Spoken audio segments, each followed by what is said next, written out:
방주교회가 아마 유동령 건축가의 마지막 작품일 것 같네요.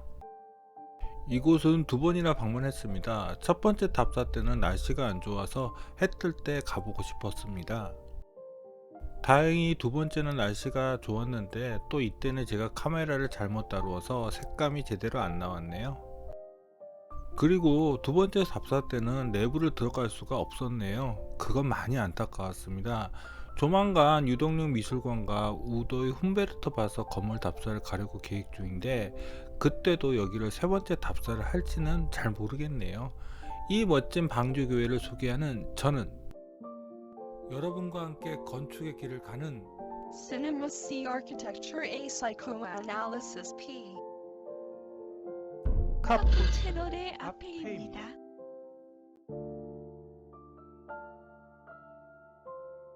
방주교회도 역시 수풍석 박물관과 본태미술관과 마찬가지로 한라산 서쪽 기슭에 위치하고 있습니다. 그런데 이들하고는 조금 거리가 있습니다. 여기 도로도 아름답지요? 저기 바로 방주교회가 보이네요.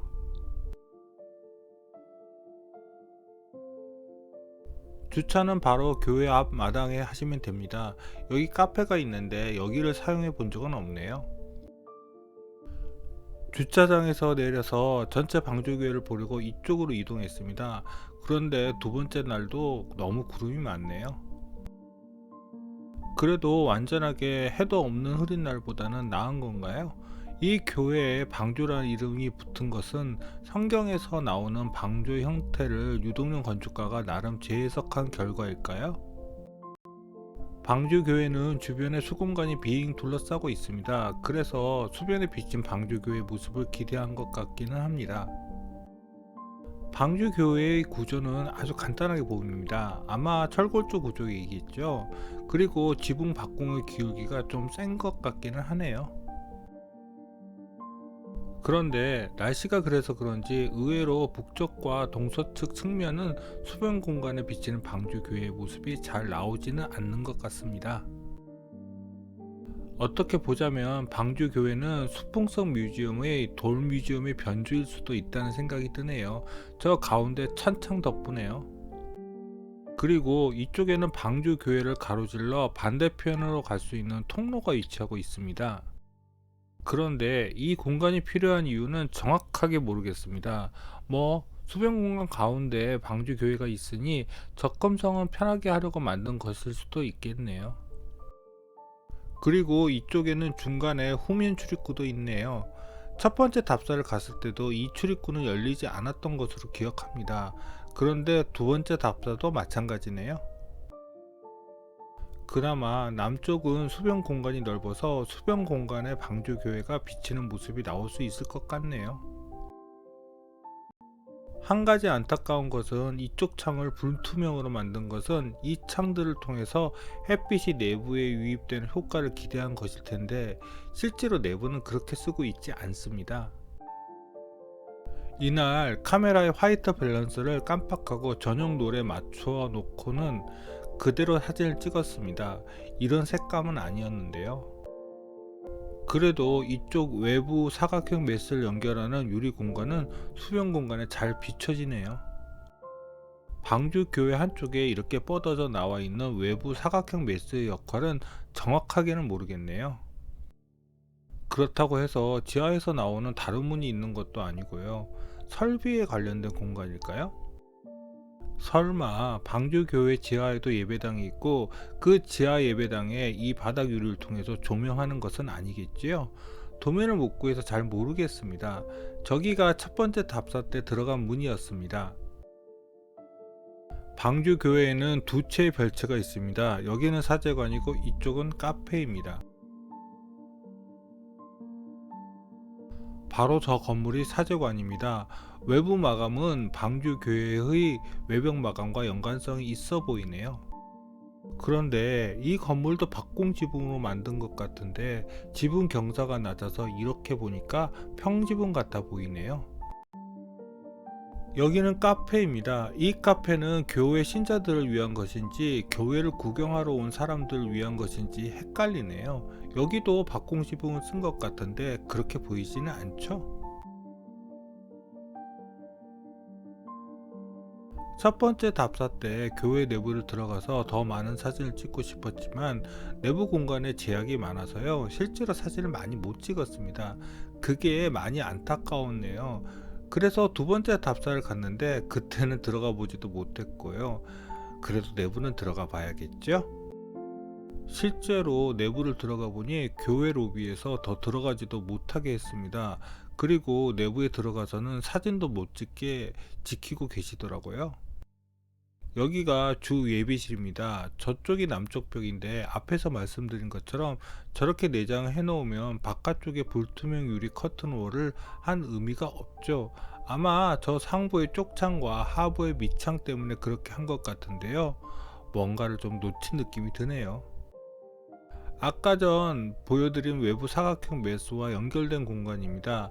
여기는 지하로 내려갈 수도 있고 저기 중간에 화장실이 있네요. 그런데 여기도 못 내려가게 했습니다. 그래도 여기 로비에서 천창은 볼 수 있었네요. 이 천창은 참 묘한 빛 모양과 그림자를 만드네요. 그래서 저 천창을 정말 칭찬하고 싶습니다. 이런 능력이 있으니까 돌 뮤지엄과 같은 빛 공간을 만들 수 있었던 게죠.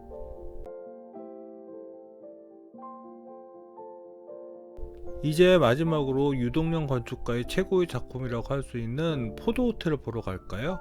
저는 당연히 비오토피아 타운하우스랑 가까울 줄 알았는데 여기는 꽤 멀리 있더라고요.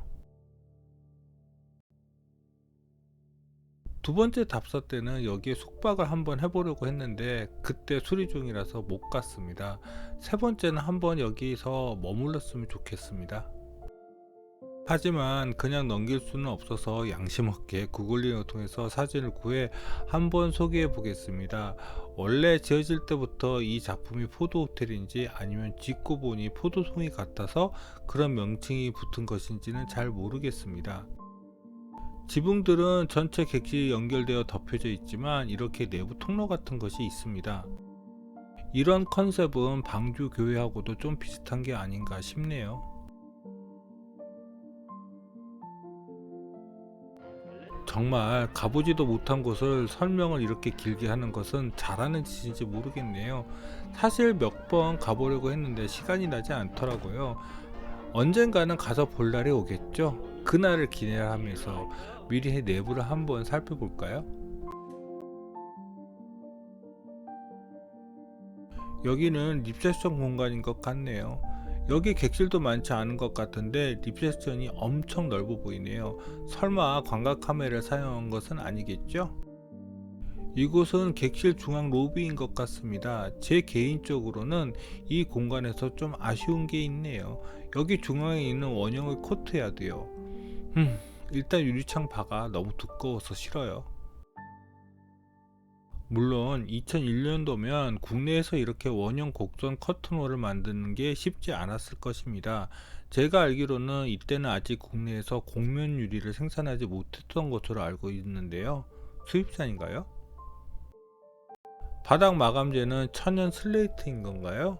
어쨌든 자연미를 추구하는 바닥 마감재도 인상적이네요. 여기는 또 다른 코트야드 공간입니다. 그런데 왜 일본 정원 같은 느낌이 많이 드는 것일까요? 그것은 아마 저 만살창의 디테일이 그런 느낌을 주는 것 같습니다. 일본 건축의 현대화는 저희보다 5, 60년이 더 앞섰습니다. 그리고 그 기간 동안 해외에 일본 전통 건축이 동양을 대표하는 인식을 심어 놓았죠. 저희도 그의 영향을 받는 것 아닐까요? 그래서 한옥의 현대화의 가장 큰 걸림돌이 바로 선점한 일본 전통 건축의 현대화인 것 같습니다. 그런 시각에서 보자면 유동형 건축가의 건축들이 한국과 일본 건축의 경계선에 있는 것은 분명한 것 같네요. 객실 복도인 것 같습니다. 여기 상부 구조는 한옥의 지붕 목 구조를 참조한 디자인이 보이네요. 이제부터 객실을 살펴볼까요? 일단 사진상으로 3개 정도 타입의 객실이 있는 것 같은데요. 그런데 이 객실은 좀 헷갈리더라고요. 우선 여기 천장을 장식하고 있는 이 석가래는 한옥 스타일이 아닙니다. 일본 전통 건축은 모서리에 평석가래를 씁니다. 이렇게 모서리 평석가래를 쓰는 것은 일본 전통 건축 지붕이 한옥 지붕처럼 무겁지 않기에 가능한 것입니다. 한옥은 정말 지붕이 무겁거든요. 그렇기 때문에 평석가래로 모퉁이 처마를 들면 구조적으로 문제가 생기니 선자석가래를 써서 튼튼하게 만듭니다. 중국도 한국만큼 선자석가래를 쓰지는 못해요. 실제로 이 천장 디자인이 포도 호텔의 지붕을 버티는 진짜 구조인지 아니면 그냥 장식인지는 모르겠네요. 그런데 여기 비례는 좀... 한옥은 지붕의 하중을 나누기 위해서 보통 중도리가 이즈음에 위치합니다.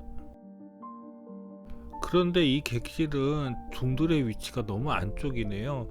이게 유동룡 건축가의 스타일이라면 뭐... 그리고 또 걸리는 게 저 처마입니다. 저런 처마의 디테일은 이미 한번 비오토피아 레스토랑에서 보여드린 적이 있죠. 두 번째 객실은 서양 스타일인가요? 아니면 동남아? 아직 동남아 쪽은 가본 적이 없어 잘 모르겠네요. 그냥 서양 스타일로 하죠. 보통은 평범한 호텔 객실 같은 느낌의 방이네요. 그런데 객실 사진들을 보니 다 따로 거실을 가지고 있는 것 같은데 여기 객실 숙박료는 정말 비싸겠네요. 여기는 거실 사진을 찾지 못했습니다. 이것도 한옥 스타일인가요? 어떻게 보자면 저 창이 한옥의 문을 모티브로 한 것 같기는 한데요. 이 창을 불발기 창이라고 합니다. 이 창 가운데 부분만 빛이 투과되어 비치는 것이 특징이네요. 그래서 불발기라는 명칭이 붙은 것입니다. 여기 욕실 사진도 찾았는데요. 이건 이렇게 봐도 저렇게 봐도 일본 전통 히노키 욕실을 모티브로 한 것 같네요. 반면 전형적인 서양 스타일의 욕실도 있네요.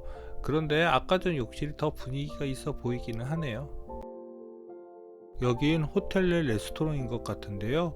여기 주변은 다 산이라서 여기서 식사를 하는 것도 정말 멋질 것 같네요. 이렇게 콘텐츠를 만들다 보니까 정말 여기를 꼭 가보고 싶네요. 그 꿈 꼭 이뤄보겠습니다.